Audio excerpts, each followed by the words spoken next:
Oftentimes, the commodity being transported by the railroad doesn't react well with the steel car bodies. Some bleaching agents, like sodium chlorate, do such this. The solution was aluminum car bodies, and while this wasn't a revolutionary idea, Procor redesigned these 3,000 cubic foot hoppers for higher tonnage trucks for a higher density load. Over several production runs, 1,300 cars were built, and these can still be seen on the rails to this day.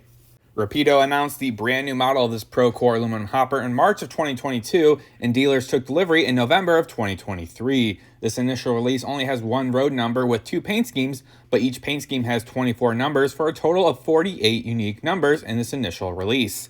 These cars are available in single or 6-packs, with the MSRP coming in at $59.95 for a single car. Today for the review, we'll be taking a look at UNPX 127225. This car was in the first production wave, so it is going to have the handrails. It was built in 1998 with the larger Procor logo.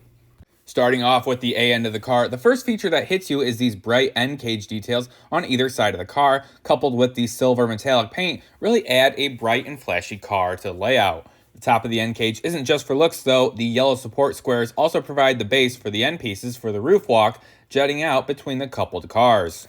The end cage itself is a plastic component with some nice grab iron details through the end cage. At the bottom of the end cage is the separately applied metal detail, the hazmat placard. This piece is in etched brass and allows the model to add decals of the hazmat placard for the sodium chlorate. The crossover platform is just below the placard and is another etched metal component. Painted silver, the brass piece is painted to match the car body's silver metallic paint. On either side of the crossover platform is the addition of the separately applied metal grab irons. These are attached to the bottom of the end cage and are painted to match the cage's yellow. The coupler cut bar is attached to the stirrup support bracket and extends to the bottom of the coupler. The coupler itself is the Rapido brand scale metal coupler with the trainline air hose attached to the side of the draft gear box. This is a separately applied plastic component.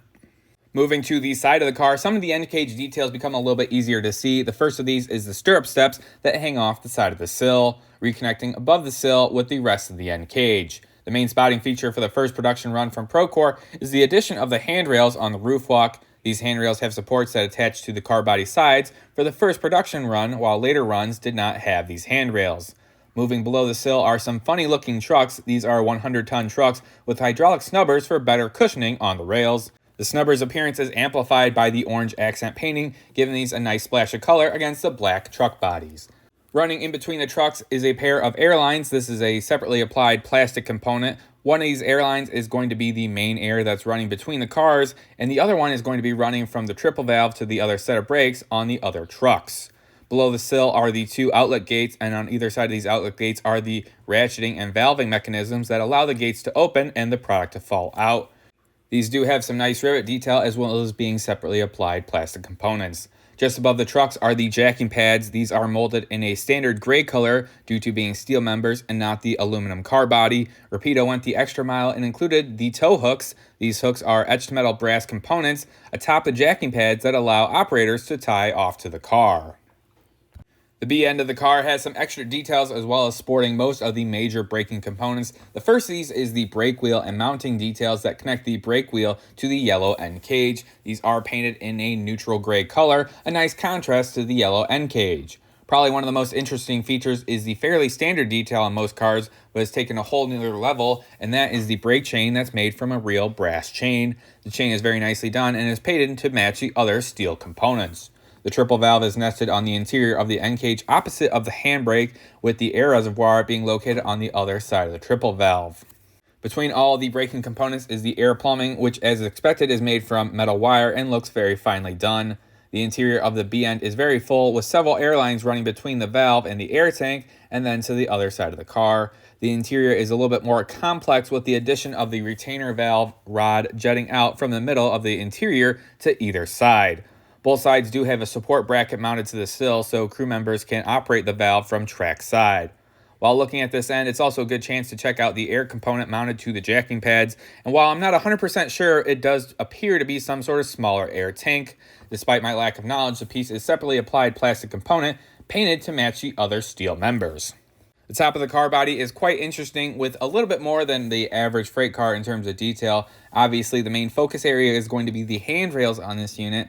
4 of the handrails are supported by the rods from the sides of the car, And once on top of the car, they are actually 3 separate pieces with very small gaps in between the handrails as per the prototype, and it's just not one long extended piece, and then the handrails are sloped down toward the end platforms. The walkway is a pretty nice piece, especially since it's so visible when viewing the car from normal layout distances. It appears to be made out of a bronze piece that is photo etched and overall looks really good and is a very nice premium feature. At the end of the car is the separately applied wire grab iron as well, attached to the end platforms. These are going to be in the straight style and are painted yellow to match the end cages as well. In between the walkways is a mixture of the product hatches as well as some darker gray paint. The darker gray paint is going to be your anti-slip coating that the operators applied to the top of the car on the curved roof so crew personnel had better traction when unloading and reloading the car. Overall, a very nice touch. The paint lines are sharp and don't bleed over. The roof also sports some product hatches. These are in the round variety and are separately applied plastic pieces. They are painted silver to match the rest of the car body and have molded on hinge and handle details as well. On the bottom of the car, most of the details have already been mentioned due to the fact that the bottom of the car is pretty open and most of the details can be seen from the side or the end cages. Some things to check out though, instead of your usual brake brackets on the underside of the trucks, these do have the brake brackets, but also have hydraulic members that can be seen with the pistons on the other side. And overall, a very nice touch for something you can't really see when the car is rolling down the tracks themselves. They are the 100-ton variants, and overall, the wheels are going to be your standard 36-inch metal wheels with the metal axles. They are the Rapido brand metal wheels and are very free rolling. The model's car body length is 5 3/4 inches long, so the NMRA recommended weight is 3.88 ounces, and when this car was weighted, it was found to be 3.44 ounces or 98 grams. This is a little bit underweight, approximately half an ounce to the lighter side. The metal wheels were all measured and were all found to be in gauge. The cars were knocked over slightly to check for body wobble. One of the cars did not have any sort of body wobble. The other car did have a pretty good wobble to it, and when the truck screws were tightened all the way down, we were bottoming out on the bolster, and it didn't really fix the body wobble. But the couplers were measured to the KD height gauge, and both were found to be at the correct height using the Rapido scale brand couplers. Included in the box is some additional hazmat placards that are supposed to be installed on the car body sides. These were not installed by the factory as they were more than likely to break off during shipment, and not all cars have placards on them unless they have the shipment in them, and Rapido leaves it up for the modeler to install. For the scoring section of the review, the score will be broken down into several categories, each with its own point totaling, adding up to 100 possible points. The packaging on the model is pretty standard Rapido packaging. It does include the instruction booklet with exploded parts diagram, as well as the parts baggie for additional hazmat placards to be installed. The accuracy of the model is fairly well done. The majority of the details are captured perfectly, even though a lot of them are smaller and hard to see. These are still captured very well. There are a smaller couple details that were not correct, like the coupler cut bar utilizes the wrong style, as well as the support bracket for the end platform up at the top of the end cage. Overall, the paint on the model is fairly well done. One of my examples, there was a bit of paint flakiness on the handrails up top, as well as it seems like someone just dropped a piece of paint on the car body sides on one of the models. In terms of the paint, one thing to kind of make a special note about is that a lot of the details are steel members compared to the aluminum car body, so they're molded in a different color. Normally, I would take off for this as it looks a little bit funky, but this is actually pretty prototypical where the aluminum is kind of one shade and all the different details in steel are a different material and they're in that neutral gray. And it's actually captured really well. It just looks a little funky when it's going down the rails, but per the prototype, it's actually very accurate. The one thing I didn't actually like about the paint was the actual car body sides. The new prototypes are actually made out of that aluminum and have kind of a chromish look, whereas these are a metallic silver and they just don't really do it justice. And really to get it accurate, you're going to have to kind of respray it. And I think overall, just the silver was a poor choice and it probably could have been done better.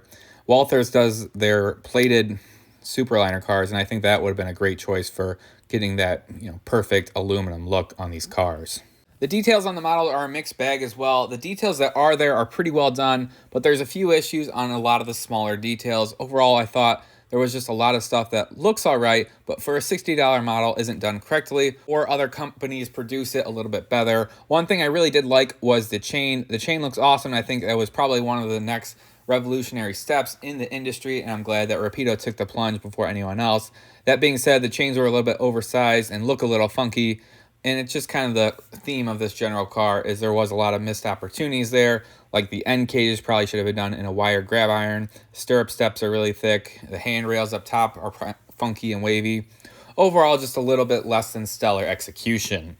Operations-wise, the car does have a few issues. The weight is slightly low, and that's more annoying than anything just because you have to open up the car and try and figure out a way to add weight to it when this could have just been figured out at the factory. But these cars run really nice, and they are very free-rolling. The one car is pretty solid. The other one has a little bit of body wobble, and I took away point just for the weights and the overall body wobble. But overall, nice runners.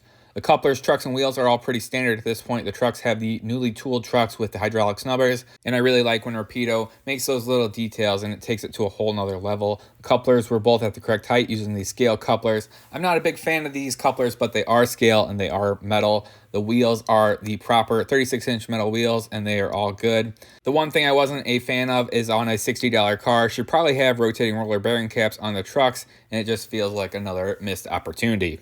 The value of the car is pretty fair. There's a lot of great details on here, and there's a lot of good efforts everywhere. Overall, this model looks really good, and I think they will have no issue rolling down the track at everyone's layouts. That being said, when comparing it to a $60 car by other manufacturers, there are a couple shortcomings, and there are a couple things that require me to do extra work, so just a little disheartening after such an expensive purchase. And finally, for the miscellaneous section, I thought these are just really neat cars. I'm really glad that Rapido did these cars, and they're very unique examples, and I think they're going to look great. Overall, these cars are very cool looking and definitely will be head turners in the manifest, and I'm happy with my purchase.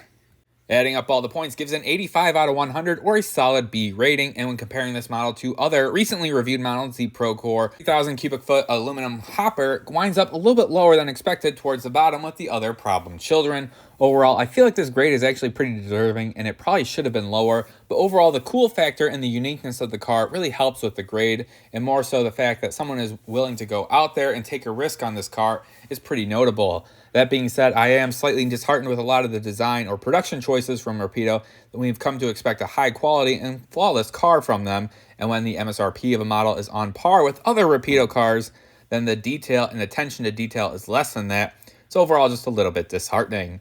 I do feel like there are several missed opportunities that could have been taken that would make this model great that were just not taken, and it's not like it's not anything that hasn't been done. It's just with the standard we've come to expect with this MSRP to have certain levels of detail that just frankly aren't there. That being said, I am satisfied with my car. I really do like these, and I don't plan on getting rid of them. I think they are going to make a great addition to the fleet, and I think they're interesting and eye-catching, and I can't wait to weather them up. These cars kind of weather in a weird way where the aluminum doesn't really weather or rust, so these cars always kind of look brand new. And then after the unloading process, these cars are usually washed right after that to get rid of that sodium chlorate. So they're always kind of looking shiny and brand new. So even though these cars have 20 years on them, they were in pretty good shape. That being said, I would recommend this purchase to anyone on these cars. I don't know if you need a whole fleet of them, but they are mass-produced, high-quality railroad cars for a relatively good price that's available to the HO market, and we have Rapido to thanks for that. But that's all I got for you guys this time. Let me know if you guys think these cars lived up to the hype, or if there are some issues with these cars as well. Let me know if you guys are going to purchase them, or if you're going to go ahead and pass on these cars. But that's all I got for you guys. Let me know what you guys think. Comment, rate, subscribe, and we'll see you next time. Thanks for watching.